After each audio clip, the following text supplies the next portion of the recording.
Elvis Presley was more than just a singer and actor. He was a cultural phenomenon who changed the music world. Teenagers across America tried to emulate his iconic hairstyle. But how did Elvis, famously known as the king of rock and roll, what has made him successful, and why did his life end so tragically young? Let's dive into his story and uncover the answers.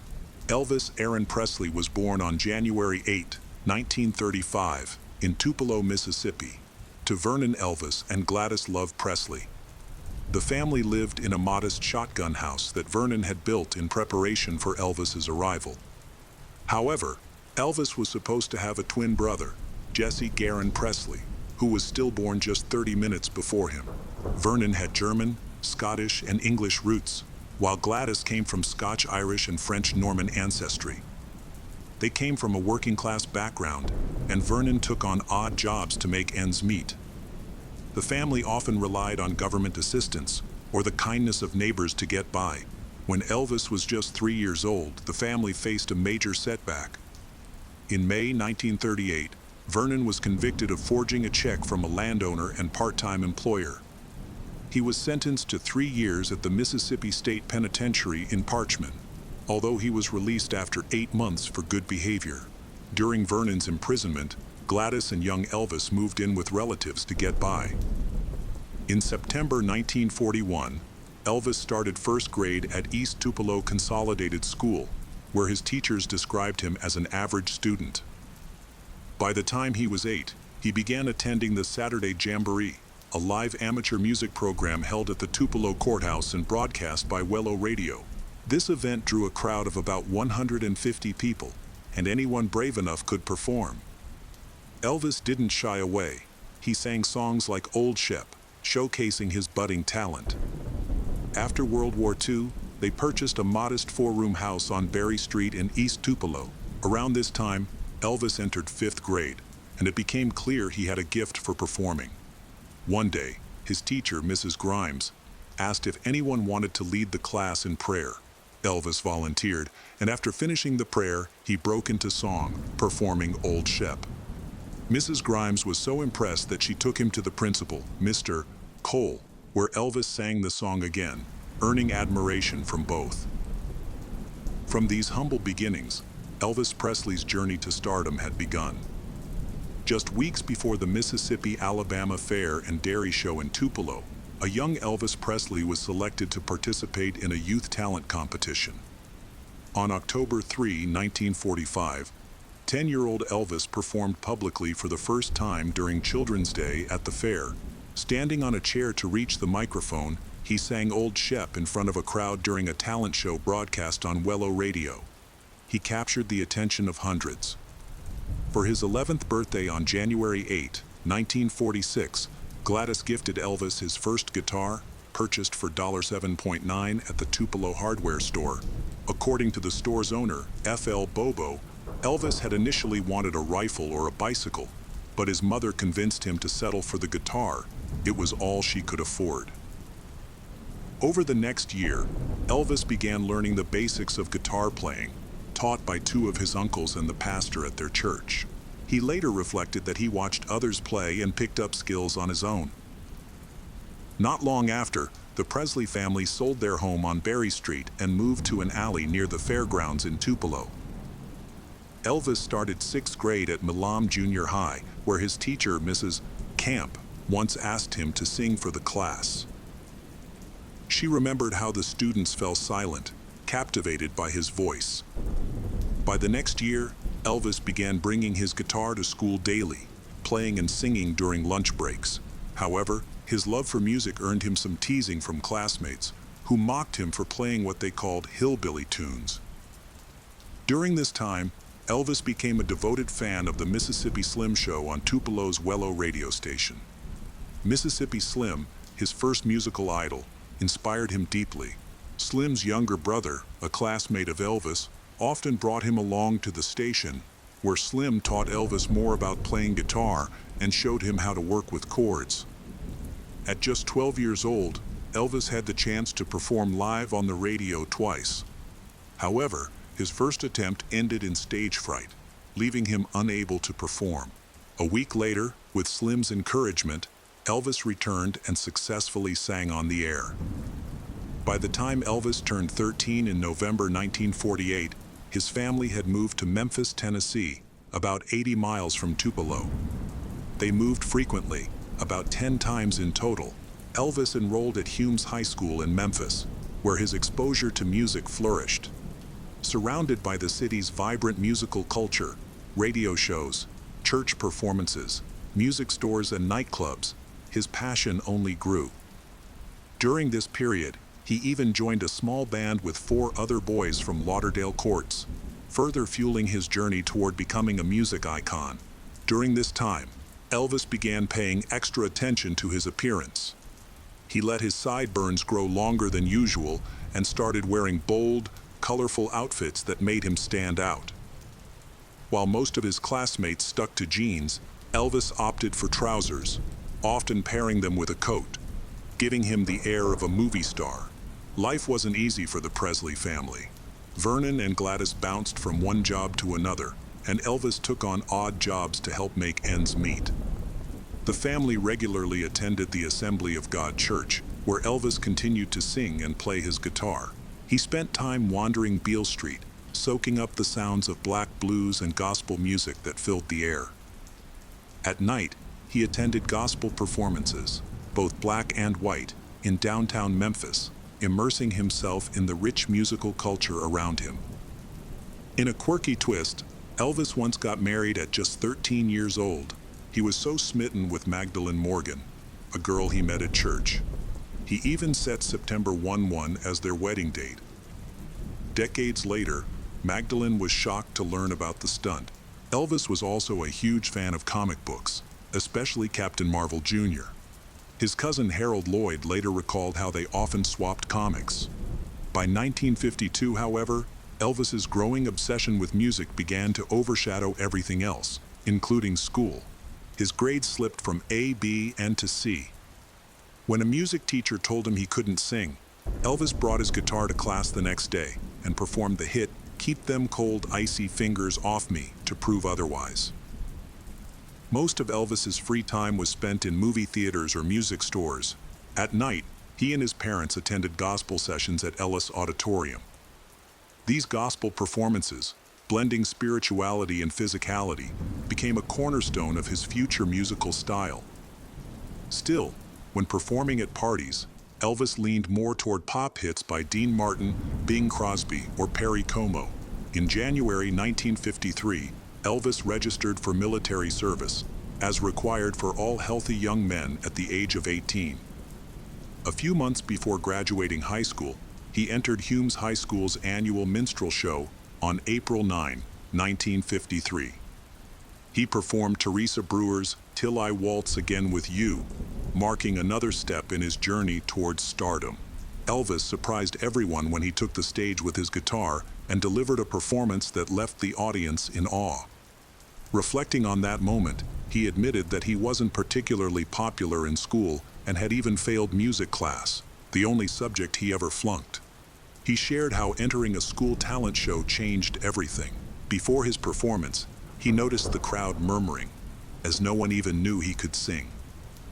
But once he finished, his popularity skyrocketed. Despite having no formal training and being unable to read music, Elvis relied entirely on his ear to learn and play. During his teenage years, Elvis spent a lot of time in music stores, where he listened to records on jukeboxes and in booths.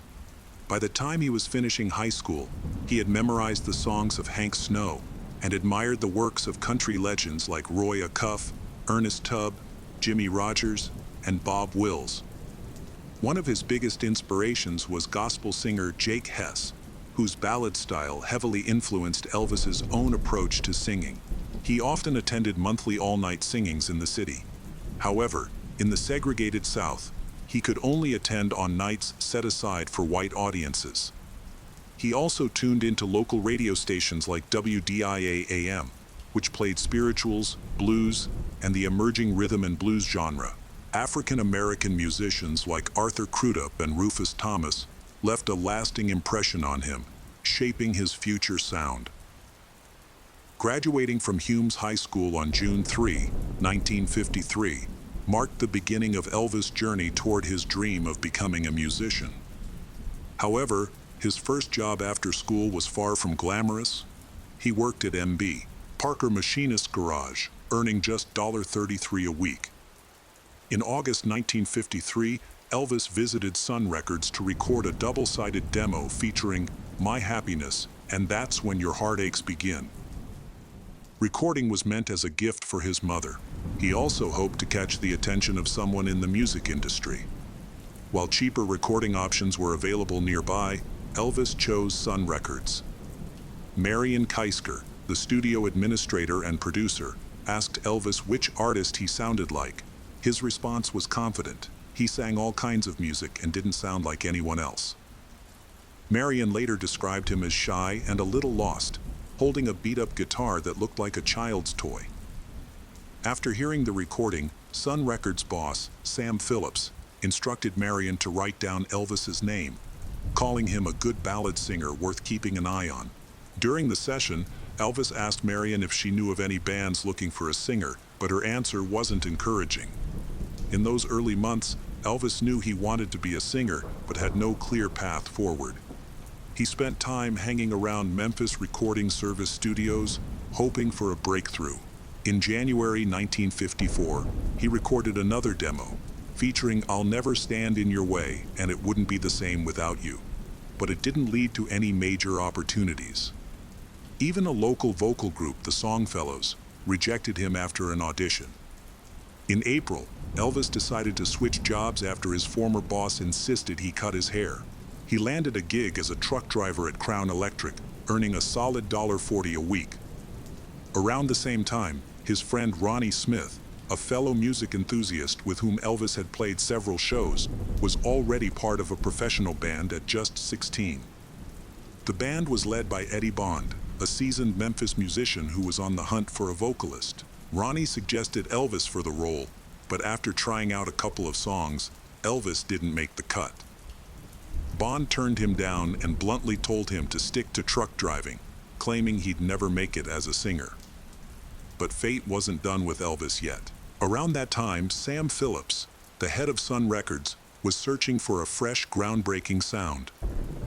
Phillips wanted someone who could bring the style of popular black musicians to a broader audience. This led him to invite Elvis to the studio. Initially, Phillips wasn't impressed with Elvis's performance of the ballad, but he encouraged him to sing anything else he knew.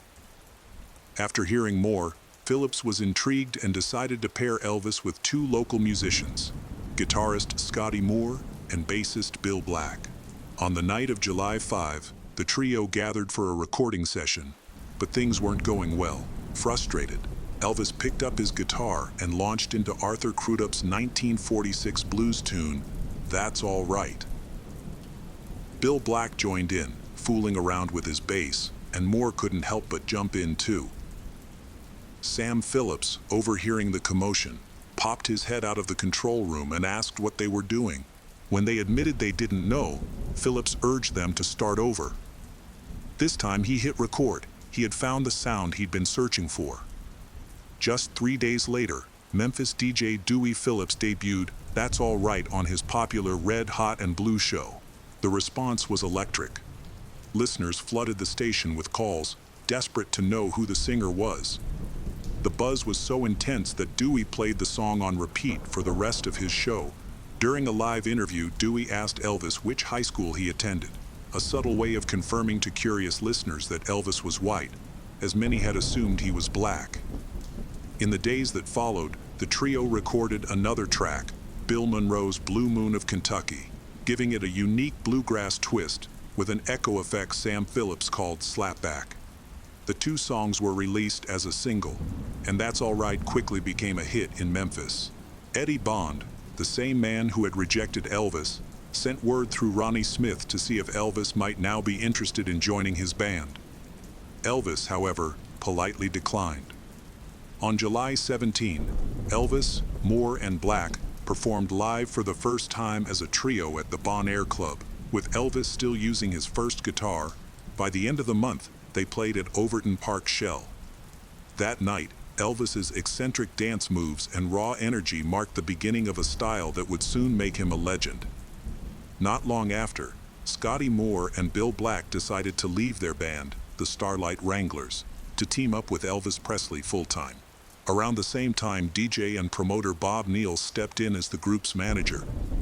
The trio played regularly at the Eagle's Nest from August through October and returned to Sun Studio to record fresh tracks. On stage, Elvis quickly grew more confident. In November 1954, Elvis performed at the Louisiana Hayride. Although Elvis was nervous during his debut, his second set was more energetic and won over the audience. The show's organizers were impressed and signed him for a year of Saturday night performances. Around this time, Elvis upgraded his guitar. Determined to invest in his craft, he bought a Martin guitar for $175, a hefty sum back then, equivalent to about $1,800 today. On January 1, 1955, Elvis's new management contract with Bob Neal took effect. To mark the occasion, a cheerful photo of Elvis, Neal, and Sun Records' Sam Phillips circulated in magazines and fan publications. The trio expanded their reach, performing in cities like New Orleans, Houston, and Texarkana. Elvis also became a spokesperson for Louisiana Hayride's sponsor, Southern Made Donuts, joining other rising stars like Minnie Pearl, Johnny Horton, and Johnny Cash. Elvis, who had a lifelong love for donuts, was reportedly thrilled to receive a box of hot, freshly iced treats in exchange for recording a radio promo. Unfortunately, that commercial was never released. This growing regional fame caught the attention of Colonel Tom Parker, a promoter Bob Neal regarded as one of the best in the business. Parker invited Elvis to join Hank Snow's country music tour in February. By April 10, Elvis had released his fourth single, featuring Baby Let's Playhouse and I'm Left, You're Right, She's Gone. The record was a hit, marking a major milestone for the young artist. By May, Elvis was touring the South daily, and his relentless schedule prompted Colonel Parker to express interest in helping promote his career. At the end of May, Parker wrote to Bob Neal, signaling his desire to get involved. However, June brought an unexpected setback. On June 5, while traveling to Texarkana, Arkansas, Elvis's iconic pink and white Cadillac caught fire and burned to the ground near Fulton, Arkansas. The incident left him heartbroken. Elvis, sitting by the roadside, devastated, watching his dreams literally go up in smoke. Elvis Presley's journey to fame is filled with fascinating stories, and his iconic pink Cadillac is just one of them. After his original car was destroyed in a fire, Elvis replaced it with a 1955 Cadillac Fleetwood 60, painted in a custom shade of pink dubbed Elvis Rose by a neighbor who helped him with the repaint. The car, complete with a removable wooden roof rack for his band's instruments, was later gifted to his mother, Gladys, who proudly called it her car. Elvis had a deep affection for that Cadillac, which became one of the most famous cars in the world. In November of that year, Johnny Cash joined Elvis on tour and was surprised to see Elvis personally washing the car after it had been through rain and mud on the way to Texarkana. It was clear that Elvis cared deeply for his possessions, even as his fame grew. By August, Sun Records had released 10 records featuring Elvis Presley, Scotty, and Bill. A drummer joined the group toward the end of these sessions, adding more depth to their sound. Their music was a unique blend of styles. Songs like That's All Right had an R&B influence that one Memphis journalist described as the idiom of Negro field jazz, while tracks like Blue Moon of Kentucky leaned more toward country. Country DJs avoided it because Elvis looked too much like a black artist, while R&B stations dismissed it for sounding too hillbilly. Despite this, Elvis was gaining attention, earning nicknames like the King of Western Bop, the Hillbilly Cat, and the Memphis Flash. Fans, especially teenage girls, screamed, fainted, and chased him wherever he went. However, not everyone was a fan. Teenage boys often reacted with jealousy, and in some Texas towns, police escorts were needed to protect Elvis from potential troublemakers. By the summer of 1955, Elvis was on the radar of nearly every major and independent record label. He was named the most promising male artist of the year at the Country Disc Jockey Convention in November, and record companies began competing for his signature. While Colonel Parker was still finalizing a deal, Elvis hinted at his upcoming transition to RCA. Ultimately, Parker and Sam Phillips sold Elvis's contract to RCA Victor for an unprecedented $40,000, a deal that included all his previous recordings. Since Elvis was only 20 at the time, his father had to sign the contract on his behalf. Parker also negotiated with Gene and Julian Aberbach of Hill Range Publishing to create two companies, Elvis Presley Music and Gladys Music, which handled the rights to his recordings. Songwriters had to forfeit a portion of their royalties in exchange for the privilege of having Elvis perform their songs. By December, RCA began heavily promoting Elvis, re-releasing several of his earlier tracks and preparing for his national debut. Elvis had his first recording session with RCA in Nashville just 2 days after his Tunis birthday, on January 10, 1956. The session featured guitarist Chet Atkins and backing vocalists, including Gordon Stoker of the Jordanaires, alongside his usual bandmates and pianist Floyd Kramer. Among the songs recorded was Heartbreak Hotel, a haunting and unusual track that became an instant hit. Within 3 weeks of its release, it sold over 300,000 copies and eventually topped the Billboard Pop Singles chart for 8 weeks. It also reached #1 on the country chart and No. 5 on the R&B chart, becoming Elvis's first single to sell over 1 million copies and earning him his first gold record. As his popularity soared, Parker arranged for Elvis to appear on national television. In early 1956, Elvis made 6 appearances on CBS's stage show in New York over 2 months. While in the city, he recorded several songs at RCA Victor Studios, including the now classic Blue Suede Shoes. Meanwhile, I Forgot to Remember to Forget, a song released the previous year, climbed to the top of the Billboard National Country Singles chart in February, solidifying Elvis's place as a rising star. In early March, Neil's contract was terminated, paving the way for Parker to take over as Elvis Presley's manager. Shortly after, RCA Victor released Elvis's self-titled debut album on March 23rd. The album made history as the first rock and roll record to top the Billboard charts, holding the #1 spot for an impressive 10 weeks. Around the same time, Elvis made a big purchase, a $40,000 house at 1034 Audubon Drive in an upscale Memphis neighborhood. Using royalties from his hit Heartbreak Hotel, he bought the home for himself and his parents. Soon after, Elvis headed to Los Angeles to audition for Paramount Studios. During his audition, he hummed Blue Suede Shoes and acted out a scene from The Rainmaker, though the role wasn't a fit for him. He loved movies so much that he often rented out entire theaters to watch films in peace, sometimes staying all night. His dedication to film paid off when he signed a 7-year contract with Paramount Pictures during a trip to Las Vegas. In an interview, he was asked how much sleep he usually got. He admitted it was only about 4 or 5 hours a night. In April, Elvis and his band flew to Nashville, a trip that turned into a nerve-wracking experience. Their pilot got lost and had to make an unexpected stop in El Dorado, Arkansas to refuel. Things took a scarier turn when one of the plane's engines failed due to an incomplete fuel tank. Once they landed in Nashville, a shaken Elvis reportedly said he wasn't sure he'd ever fly again. The concerts kept rolling and drew massive crowds of up to 10,000 people. After one performance in La Crosse, Wisconsin, a local Catholic diocesan newspaper felt so alarmed that they fired off an urgent note to FBI Director J. Edgar Hoover.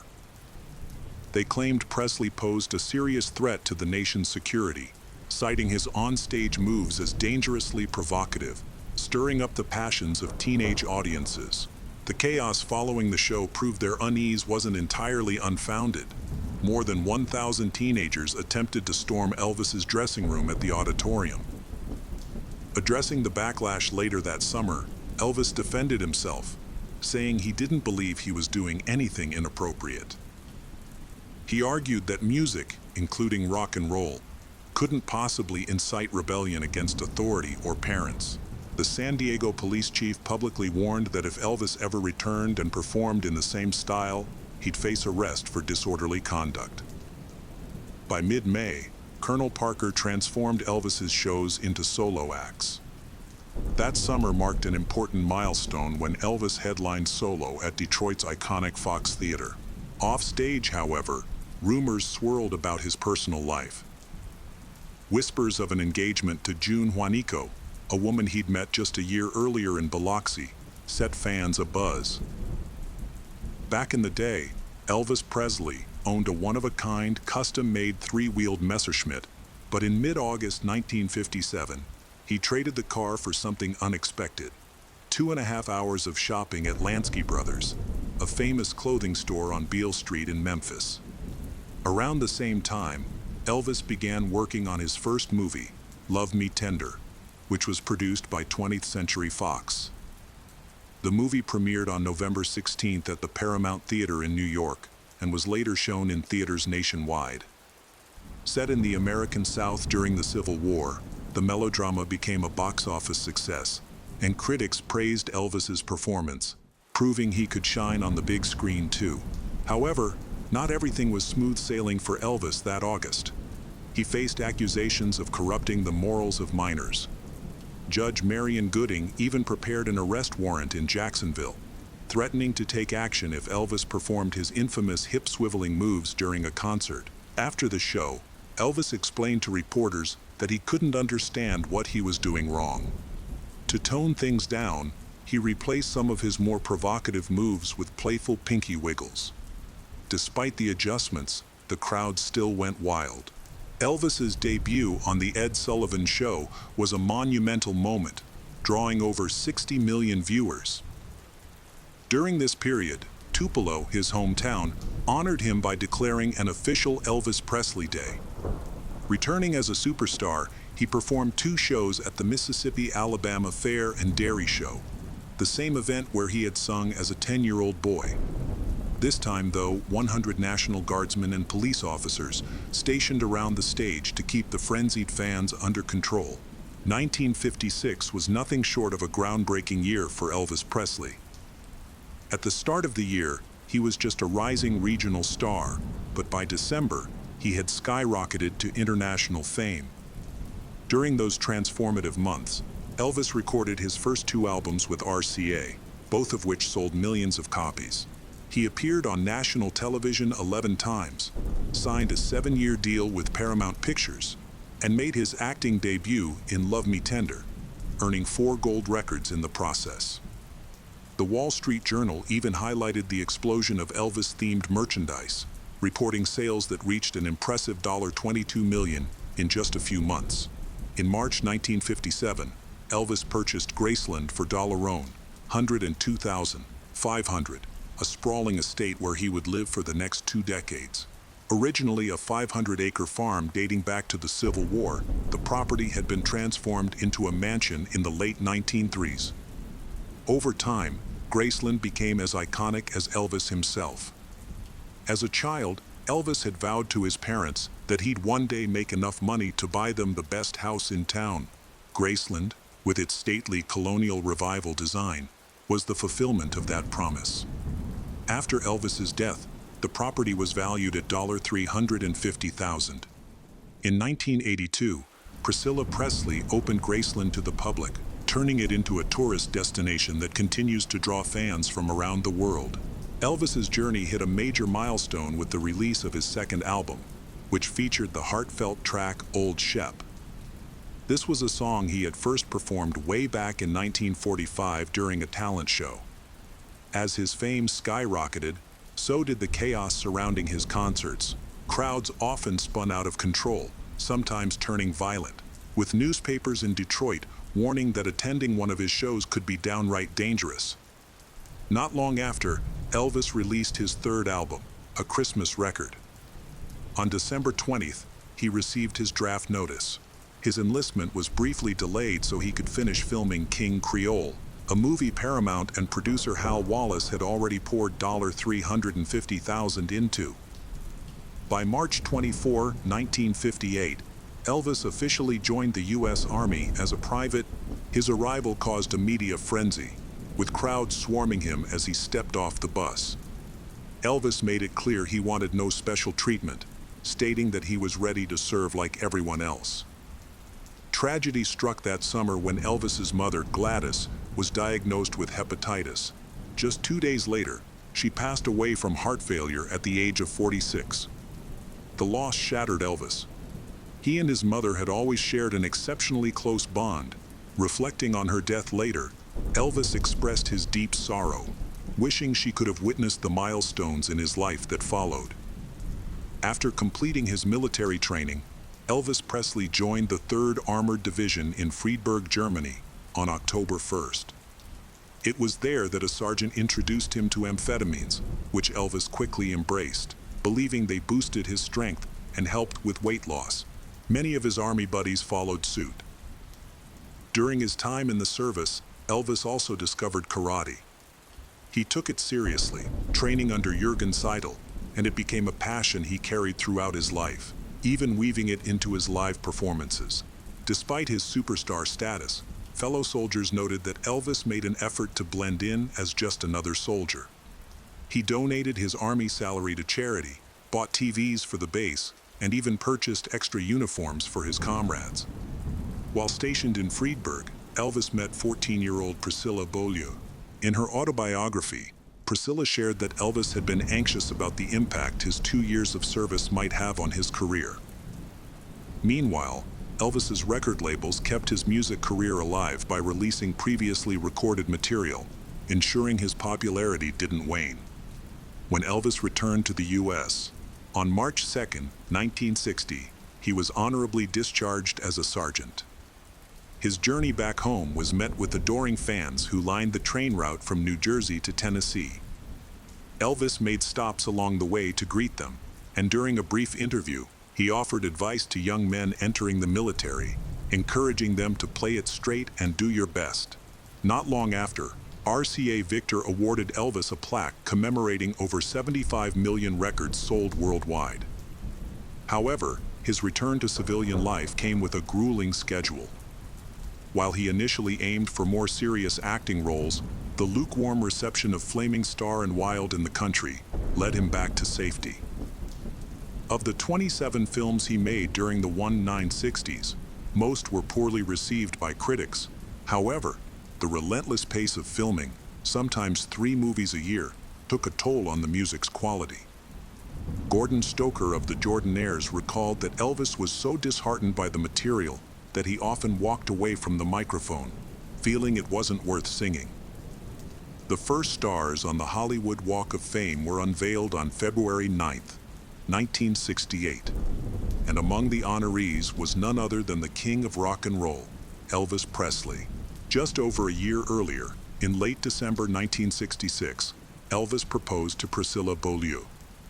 The couple tied the knot on May 1, 1967, in an intimate ceremony held in their suite at the Aladdin Hotel in Las Vegas. Around this time, however, Elvis's career was hitting a rough patch. The formulaic movies and cookie-cutter soundtracks he was churning out had lost their charm. On February 1, 1968, Elvis welcomed his only child, Lisa Marie, into the world. Her birth came during a turbulent time in his life, as he was increasingly frustrated with his stagnating career. Out of his last 8 singles, only 2 had cracked the top 40, and none had climbed higher than the 28th spot. In an effort to revive his image, Elvis's manager, Colonel Parker, arranged for him to appear on NBC for the first time in 8 years. The result was a special titled Elvis, which aired in December 1968. The show received glowing reviews and helped restore some of his credibility with the public. This resurgence also led to a series of live performances. During this period, Cassandra Peterson, a Las Vegas dancer, crossed paths with Elvis. She later recalled how strongly he opposed drug use, sharing that when she mentioned smoking marijuana, he was visibly shocked and told her never to do it again. Elvis wasn't just against recreational drugs, he also rarely drank. likely because he'd seen the devastating effects of alcoholism on several family members and wanted to avoid the same fate. In August 1970, Metro-Goldwyn-Mayer documented Elvis's rehearsals and performances at the International Hotel for the film Elvis. That's the way it is. By then, his iconic jumpsuit had become a signature part of his live shows. Since the 1950s, there had been numerous threats against him. This time, however, the FBI ramped up security for his next two shows. Luckily, the concerts went off without a hitch. On December 21, 1970, Elvis met President Richard Nixon at the White House. During their conversation, he shared his deep patriotism and suggested he could use his influence to steer the hippie movement away from drugs, a cause both he and Nixon strongly opposed. As part of the meeting, Elvis requested a badge from the Bureau of Narcotics and Dangerous Drugs, which he saw as a symbol of his commitment to the fight. The following year, on January 16, 1971, the U.S. Junior Chamber of Commerce honored Elvis as one of the 10 most outstanding young men of the nation. Soon after, Memphis paid tribute by renaming a section of Highway 51 South, where Graceland is located, as Elvis Presley Boulevard. That same year, Elvis achieved a first in rock and roll history by receiving the Bing Crosby Award from the National Academy of Recording Arts and Sciences. He also released 3 non-soundtrack albums, with Elvis Country earning the highest praise from critics for its cohesive focus on country music classics. In 1972, Metro-Goldwyn-Mayer captured Elvis in the documentary Elvis on Tour, which later won the Golden Globe for Best Documentary Film. Behind the scenes, though, his personal life was unraveling. During this time, Elvis had an affair with Joyce Bova, which resulted in an unplanned pregnancy that ended in abortion. Elvis confided in Joyce about his troubled marriage and his belief that divorce was inevitable. That prediction came true on February 23, 1972, when Elvis and Priscilla finalized their divorce. Priscilla had admitted to an affair with Mike Stone, a karate instructor Elvis had introduced her to. Just months later, Elvis moved on with Linda Thompson, a songwriter and former beauty queen from Memphis, who moved into Graceland with him in August of the same year. At a rare press conference, Elvis Presley was asked if he was satisfied with his public image. He explained that it was challenging to live up to the persona people expected. In January 1973, Presley performed 2 charitable concerts for the Kauai League Cancer Fund. These shows were part of the groundbreaking Aloha from Hawaii television special, which marked the first time a solo concert was broadcast globally. His stage attire for the event became iconic, an elaborate jumpsuit featuring an American eagle design. By the end of the show, when he dramatically spread his cape to reveal the eagle with its wings outstretched. Later that year, on October 9th, Presley's divorce was finalized. At one point, Presley even considered harming Stone and became suspicious that an attack during one of his concerts had been orchestrated by him. However, the incident turned out to be the result of overzealous fans storming the stage in a frenzy of admiration. By this time, Presley's health had taken a severe downturn. He overdosed on barbiturates twice in the same year, with the first incident leaving him in a coma for 3 days. By the end of 1973, his addiction to pethidine led to hospitalization in a semi-comatose state. One possible explanation for his declining health was a grueling schedule. In 1973 alone, he performed 168 shows, making it his busiest year yet. Despite his fragile health, he embarked on another demanding tour in 1974. During this era, Elvis Presley and Led Zeppelin were considered 2 of the most successful live performers. By September, Elvis Presley's health had taken a sharp turn for the worse. Tony Brown, his keyboardist, remembered a troubling moment when Elvis arrived at a concert at the University of Maryland. According to Brown, Elvis stumbled out of the limousine and dropped to his knees. When people rushed to help him, he refused their assistance, insisting he didn't need it. Guitarist John Wilkinson shared another grim memory, recalling how Elvis slumped over a chair backstage, barely able to move. Wilkinson often wondered why Elvis didn't just cancel the tour and take time off to recover. But Elvis would simply reassure him, saying everything would be fine and not to worry. RCA Records grew increasingly concerned as Elvis lost interest in recording music. He hadn't released a single since 1973. In an effort to reignite his passion, RCA sent a mobile recording studio to Graceland in 1976, allowing Elvis to record from the comfort of his home. Even then, the sessions were a struggle for him, and the singles that came out of them failed to make a significant impact.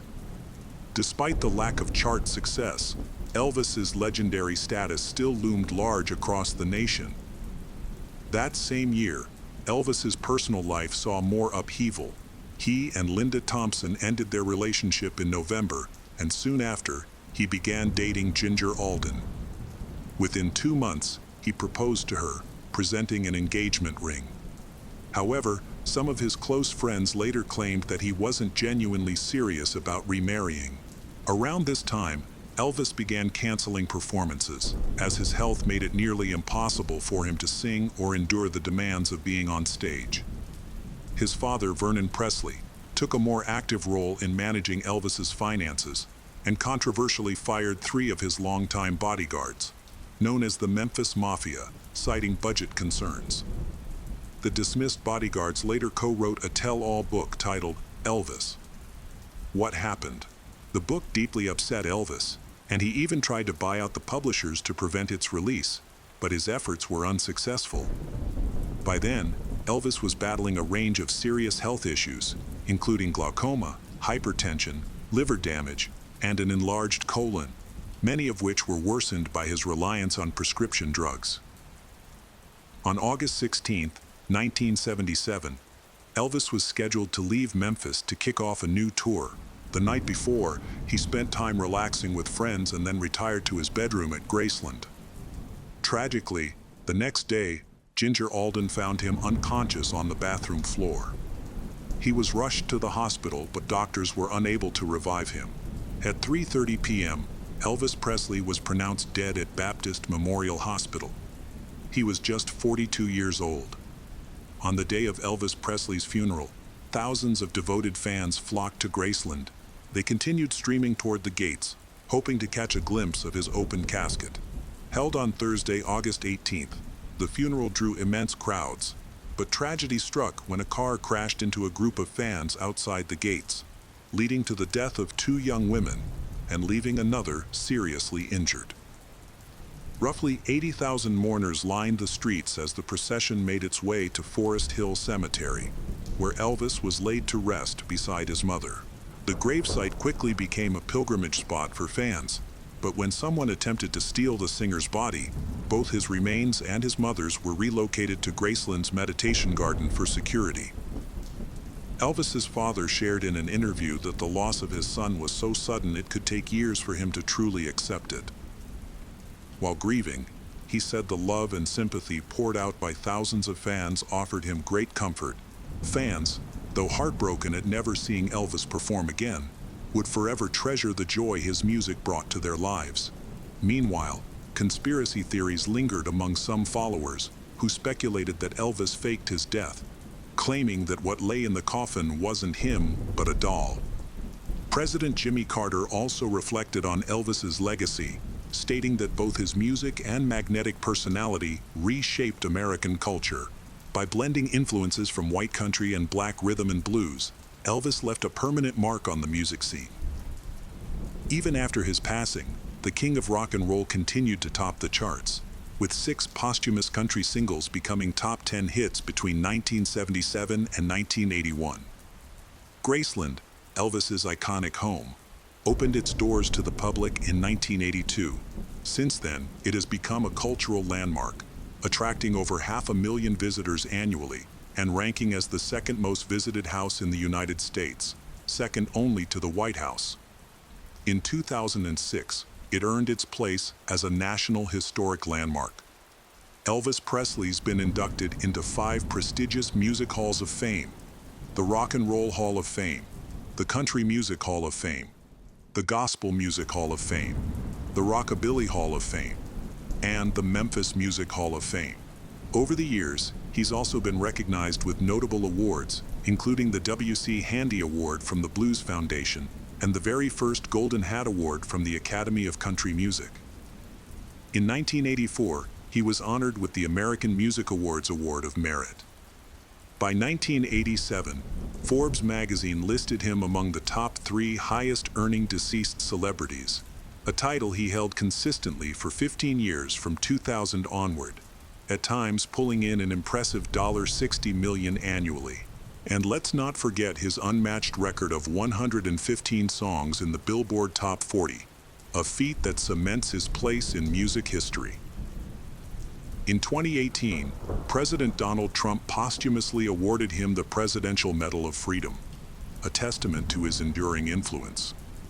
Not long after, the film, simply titled Elvis, premiered at the Cannes Film Festival on May 25, 2022, and hit theaters on June 24, 2022, courtesy of Warner Brothers. It chronicles Elvis's journey from his humble beginnings to his meteoric rise as a rock and roll icon, singer, and actor. The movie also dives into his complex relationship with his manager, Colonel Tom Parker, played by Tom Hanks. Austin Butler took on the role of Elvis, while Shaden Jay portrayed him as a child. Elvis managed to bring joy and inspiration to millions, becoming a cultural icon whose influence still lingers. Curious to learn more about other legendary figures?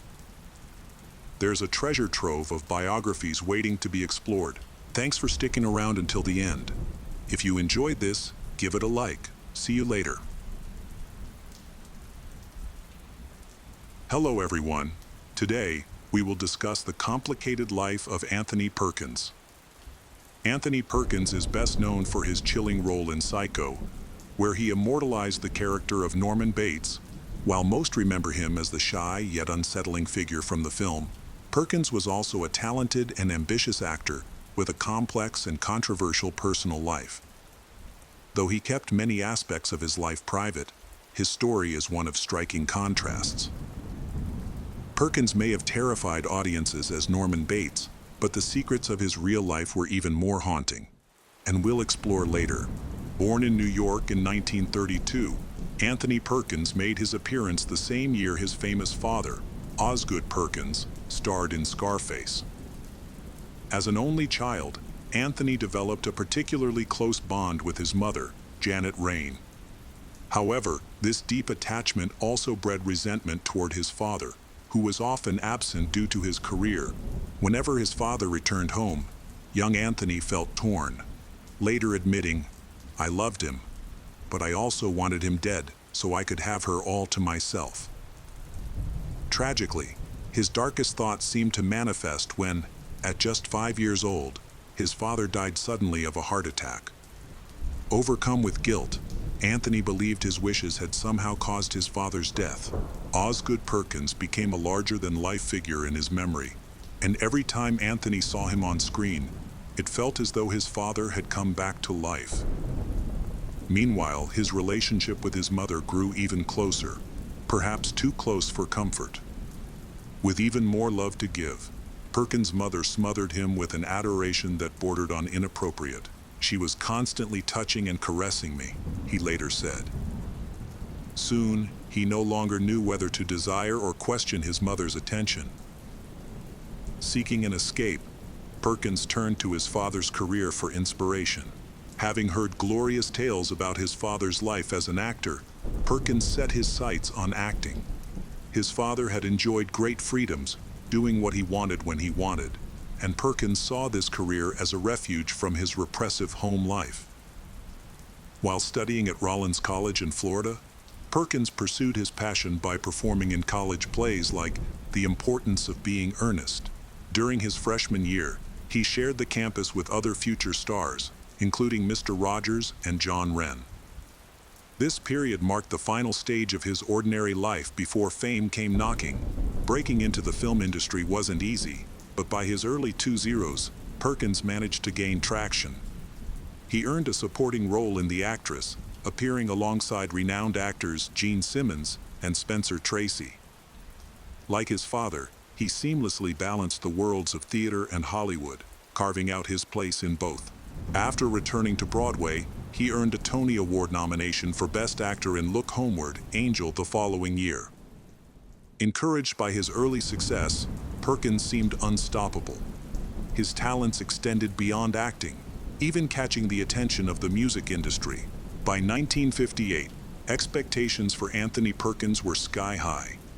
Newsweek described him as the successor to icons like Clark Gable and Gary Cooper, predicting he would be Hollywood's next leading man. Even The Hollywood Reporter hailed him as the fastest rising star in Hollywood. For the young actor, the future appeared bright and full of promise. He seemed destined for greatness. But with great heights come the risk of great falls.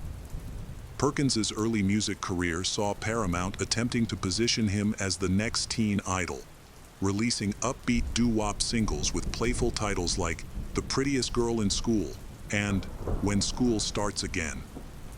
His light-hearted hit, Moonlight Swim, even climbed to number 24 on the pop charts. However, Perkins aspired to achieve more with his music, and his later albums showcased his versatility. He explored not only popular music, but also jazz, with his soothing voice particularly shining in polished covers like The More I See You. His talents extended beyond English. He was fluent in French, and even recorded a full album in the language. Still, Perkins's journey was not without struggles. Confronted with stiff competition, he often doubted the quality of his voice. After listening to his own soft jazz renditions, he felt disheartened, once remarking, "My voice is terrible." Competing against iconic artists like Frank Sinatra and Dean Martin, his gentle yet sweet vocals were often overshadowed. Reflecting on his career in later years, he described his discography as a second-rate art, a harsh self-criticism that revealed his relentless drive to improve as an artist. In 1960, Anthony Perkins delivered a performance that changed his life forever. His portrayal of Norman Bates in Alfred Hitchcock's horror masterpiece Psycho became a defining moment in his career. As the eerie motel caretaker and antagonist, Perkins captivated and terrified audiences, solidifying his status as a household name. Hitchcock, who saw shades of a young James Stewart in Perkins, believed he was the ideal choice for the unsettling yet boyish role of Norman Bates. With a chilling dual personality and a penchant for murder, the character left an indelible mark on viewers everywhere.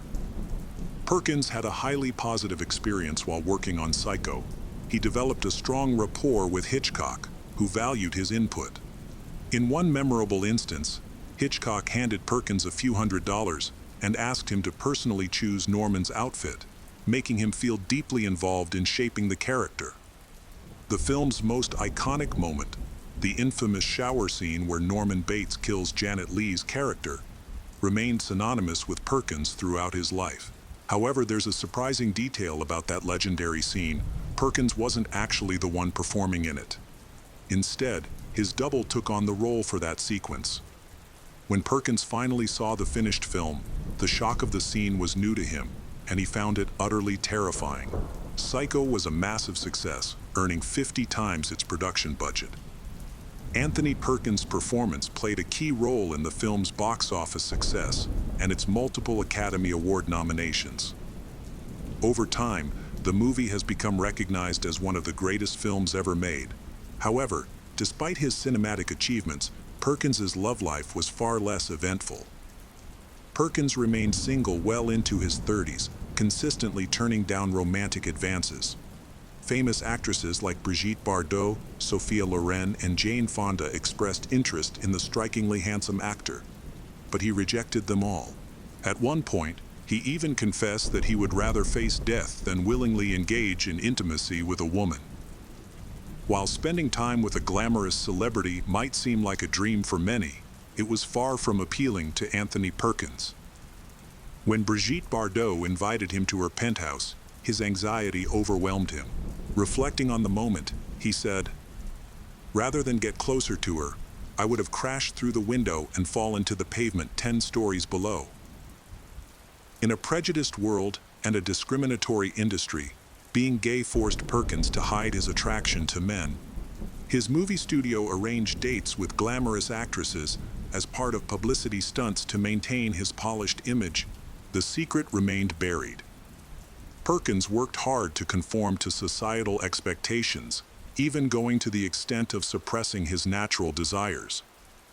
Deeply devoted to his career, he understood that coming out as gay in the 1950s, especially as a public figure, would ruin everything he had built.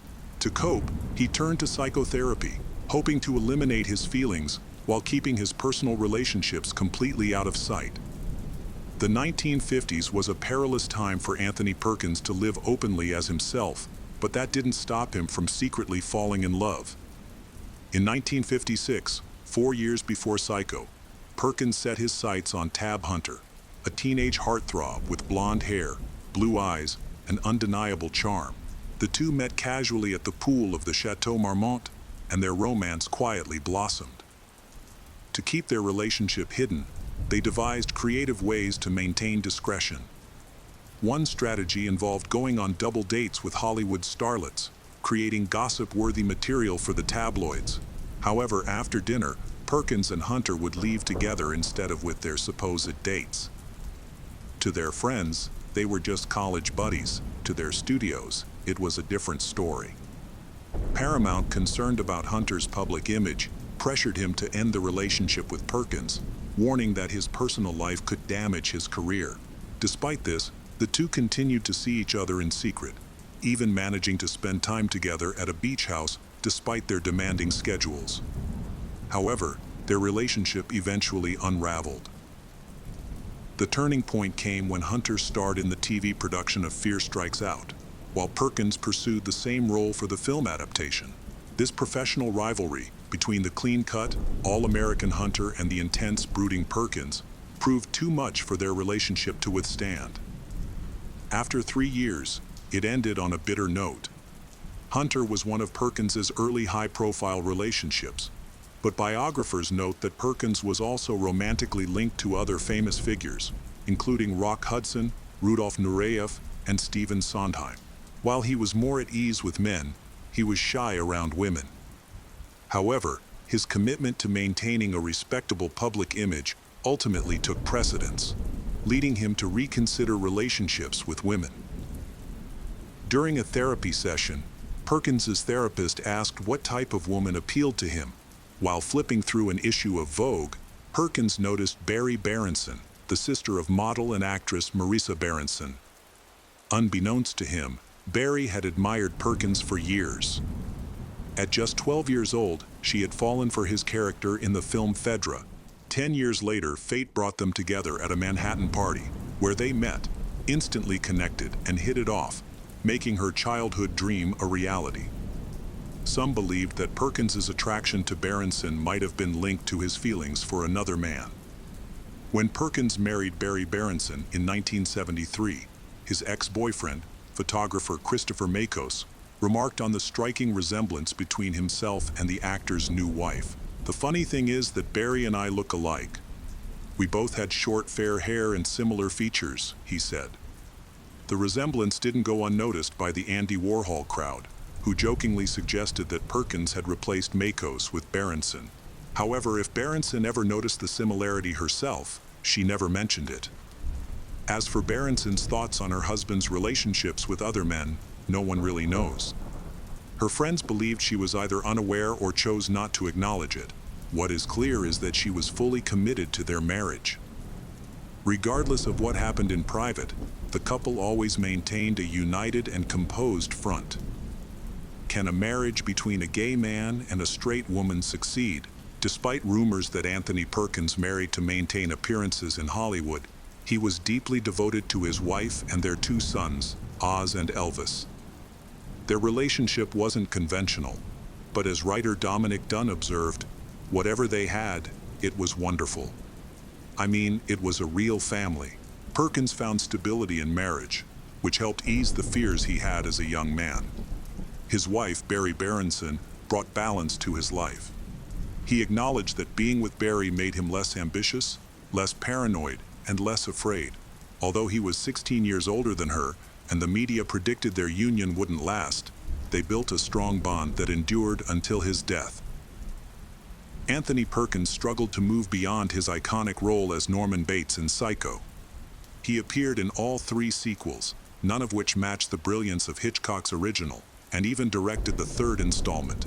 Despite his efforts to branch out, Hollywood largely typecast him, leaving him with mixed feelings about the character that defined his career. According to his wife, Perkins went 2 years without landing a role but handled the setback with grace. While he eagerly awaited calls from his agents, the opportunities simply didn't come. Though inwardly frustrated by the industry's fickleness, Perkins never voiced his anger. Instead, he stayed productive and patiently hoped for new opportunities. What ultimately came was both unexpected and life-changing. Public figures are always more complex than their public image. When Anthony Perkins passed away in 1992, the inscription on his gravestone captured his essence: "Don't fence me in." It reflected his refusal to be defined solely by his illness or his famous roles. Known for being intensely private, much about Perkins remains a mystery. Tragically, less than a decade after his death, his wife, Barry Berenson, was killed on September 11, 2001. She was a passenger on American Airlines Flight 11, which was hijacked and crashed into the North Tower of the World Trade Center.